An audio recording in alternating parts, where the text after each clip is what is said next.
Have you seen or heard of plant that eat animals? There are few plants that can trap insects, मतलब अपने में insects को trap कर लेता है, फंसा लेता है and digest them, और उसे फिर पचा भी लेता है. It is not amazing? Such plants may be green or of some other color. या तो वो green color के plants भी हो सकते हैं और कोई और color भी हो सकता है. Look at the plants in figure 1.6. The pitcher like और jug like structure, एक jug like का structure है. It is modified part of leaf, मतलब ऐसा jug like structure जो कि एक लीफ है उसी का मॉडिफाइड पार्ट है. ठीक है. The apex of the leaf forms a leaf. Apex मतलब ढक्कन टाइप का वो फॉर्म कर रहा है लिड के टाइप. विच कैन ओपन और close the mouth of the picture. वो उसके माउथ को, जग के माउथ को क्लोज या ओपन कर सकते. Inside the pitcher there are, inside अब इस पिक्चर में क्या है, hairs which are directed downwards. कुछ हेयर्स है जो डाउनवर्ड डायरेक्शन में सेटल्ड है. ठीक है. When an insect lands in the pitcher the lid closes. जब इंसेक्ट उस पिक्चर में लैंड करते तो वो लिड, ढक्कन बंद हो जाता है. And trap the insect get entangles into the air. तो उस हेयर्स में जो डाउनवर्ड डायरेक्शंस में थे उसमें इंटैंगल्ड, फंस जाता है, उलझ जाता है. The lid closes and the insect is trapped. अब लिड जो है, ढक्कन जो है वो बंद हो जाता है और इंसेक्ट उसमें फंस जाता है. The insect is digested by digestive juices secreted in the picture and its nutrients are absorb. अब इंसेक्ट्स वो जो है डाइजेस्ट होने लगता है, वो जो डाइजेस्टिव जूस है उस प्लांट में प्रेजेंट उसके थ्रू, एंड न्यूट्रिएंट्स जो हो रहा है, इंसेक्ट से जो न्यूट्रिएंट्स मिल रहा है वो प्लांट उसको एब्जॉर्ब कर लेता है. Such insect eating plants are called insectivorous. तो insect eating plants are called, what are they called? They are called insectivorous. Is it possible that such plants do not get all requirements from soils which they grow? हाँ, actually क्या होता है कि जिस area में वो plants grow हो रहे हैं उस एरिया में वो खाना तो क्लोरोफिल से बना ले रहे, लेकिन कुछ नाइट्रोजन उन्हें चाहिए जो कि एसेंशियल है उनके रिक्वायरमेंट के लिए. तो वो उन्हें उस सॉइल से नहीं मिलता. तो अपने वो उस रिक्वायरमेंट को पूरा करने के लिए इंसेक्ट्स को खाकर नाइट्रोजन की पूर्ति अपने करते हैं. इसलिए फोटोसिंथेसिस भी हो रही है. One in addition they need the nitrogen. तो नाइट्रोजन चाहिए तो वो उस इंसेक्ट से ले रहे. ठीक है. Saprotrophs. You might have seen packets of mushrooms sold in vegetable. अच्छा, दिस इज द कास्कटा और द पैरासाइट्स, जो कि एक होस्ट प्लांट, जो जिस पे वो क्लाइम करे, ये क्लाइंबर्स है. प्लांट जिस पे ये क्लाइम करे वो है host, that is called the host and OST host, and these are the climbers, these are the parasites. Okay, now you have seen the packets of mushrooms sold in the market. You may have seen fluffy umbrella like patches growing in moist soil on a rotting wood.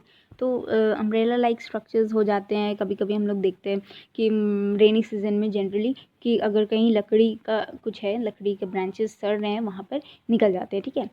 Let us find out what type of nutrients they need to survive and from where they get them. अब ये कौन सा nutrients इनको चाहिए और ये कहाँ से मिलता है. ठीक है.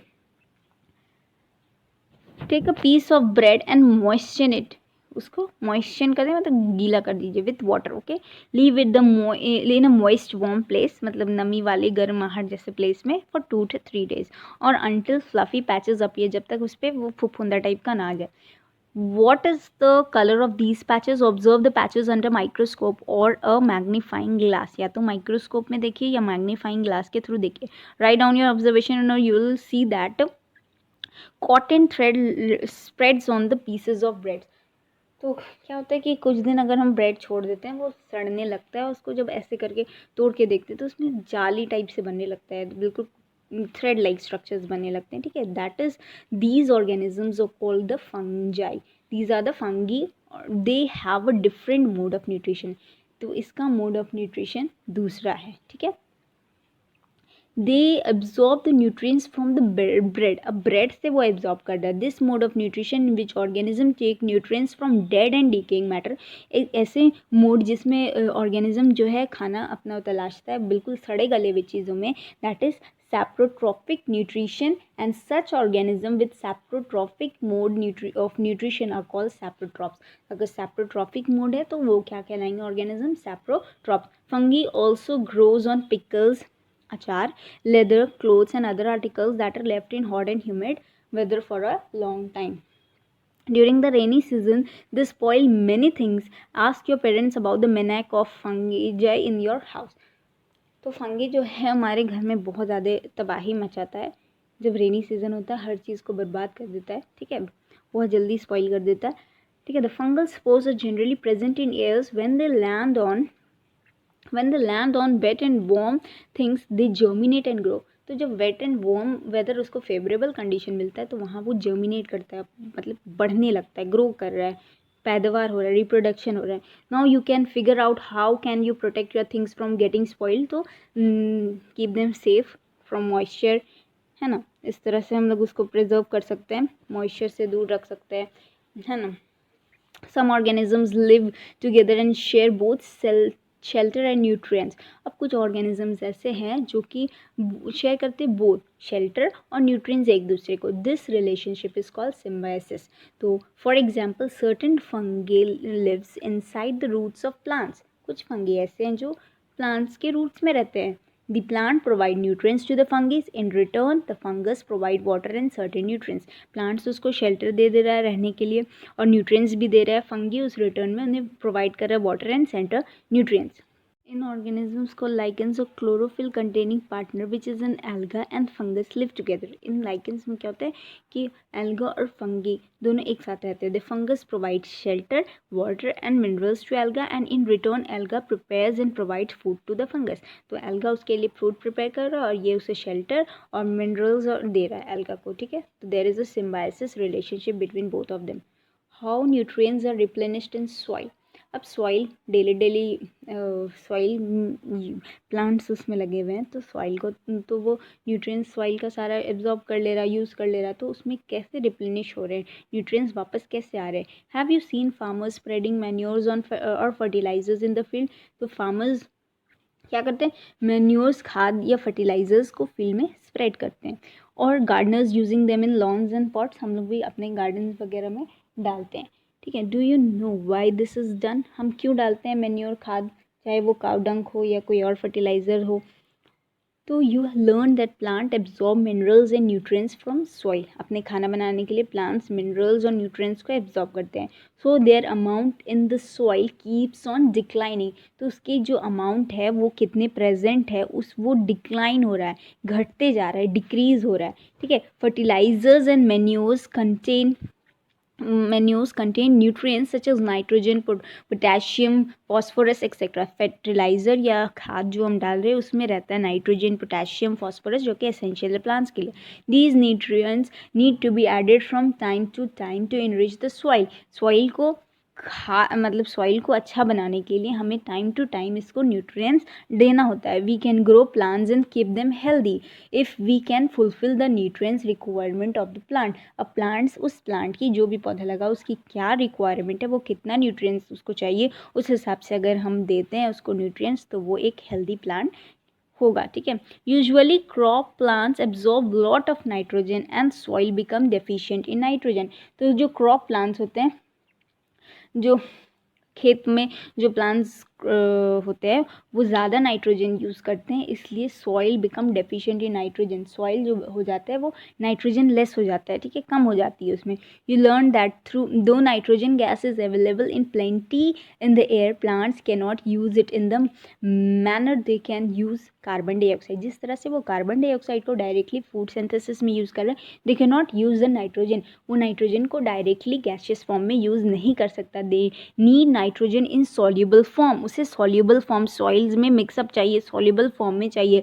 द बैक्टीरियम कॉल्ड राइजोबियम, कौन सी bacteria, the bacterium called Rhizobium can take atmospheric nitrogen. Rhizobium में important point, the bacterium called rhizobium can take atmospheric nitrogen and convert them into usable form, ठीक है। ये जो राइजोबियम है bacteria वो क्या करता है, एटमॉस्फेरिक नाइट्रोजन को कन्वर्ट कर देता है in the usable form. But rhizobium can not make its own food. अब ये राइजोबियम कन्वर्ट तो कर देता है पर ये अपना खुद का खाना नहीं बना सकता है।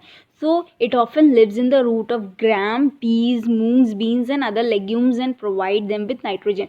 तो ये लेग्यूमिनस प्लांट्स में रहते हैं, ठीक है, जैसे कि उनके रूट्स में रहते, ग्राम में, पीज में, मूंग दाल, बीन्स एक्सेट्राज में, and provide them with nitrogen, उसे प्रोवाइड कर रहा है nitrogen, and in return plants provide food and shelter to the bacteria, वो उसे नाइट्रोजन प्रोवाइड कर रहा है, ठीक है, और वो प्लांट उसको क्या दे रहा है, शेल्टर दे रहा है, वो अपने रूट्स में रहने के लिए जगह दे रहा है। दस they have a symbiotic relationship. This association is of great significance for the farmers, क्योंकि इस बैक्टीरिया के कारण सॉइल को नाइट्रोजन मिल जा रहा है, तो ये हमारे लिए बहुत ही इंपॉर्टेंट है, फार्मर्स के लिए या हमारे सब के लिए। They can reduce the use of nitrogenous fertilisers, ये हमारे रिड्यूस कर सकते हैं यूज़ ऑफ नाइट्रोजनस फर्टिलाइजर्स, ये जैसे कि the bacteria lives in the colony, ये कॉलोनी जैसे कि ग्रुप्स बने हुए ना गुच्छे रूट्स में, ठीक है, इस यही में राइजोबियम को शेल्टर मिल रहा है, ठीक है, ये जो गोल गोल ऐसे से है ना